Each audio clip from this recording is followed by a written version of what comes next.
दोस्तों, जीवन और जीवन से जुड़े विषयों पर गौतम बुद्ध का नजरिया बहुत ही सटीक और एकदम समझ में आने वाला ही रहता है। उन्होंने कभी किसी विषय को बहुत ही उलझाकर नहीं समझाया। अपने शिष्यों की सारी जिज्ञासाएं वे साधारण से उदाहरणों से ही हल कर दिया करते थे। एक बार बुद्ध से उनके एक शिष्य ने पूछा, भगवान, आपने आज तक यह नहीं समझाया कि मृत्यु के बाद क्या होता है। उसकी बात सुनकर बुद्ध मुस्कुराए। फिर उन्होंने उनसे पूछा, पहले मेरी एक बात का जवाब दो। अगर कोई कहीं जा रहा हो और अचानक ही कहीं से आकर उसके शरीर में एक जहर भरा तीर लग जाए तो उसे क्या करना चाहिए?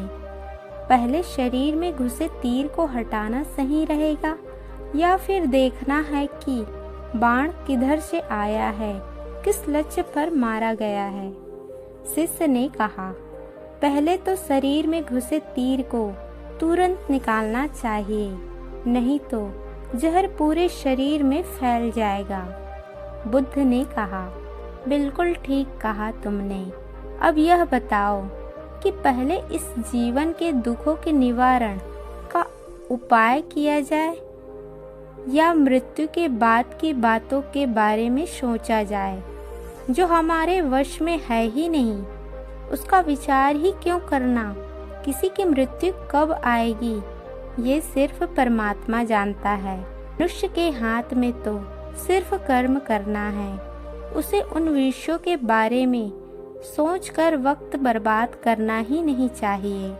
जो बातें उनके हाथ में है ही नहीं, उसे सिर्फ उन बातों के बारे में सोचना चाहिए जो वो कर सकता है।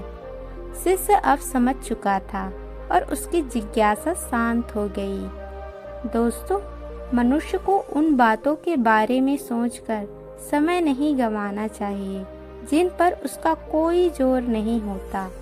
हमेशा उन बातों के बारे में ही विचार करें जो आपके परेशानियों को कम कर सके तथा किसी इंसान की मदद हो।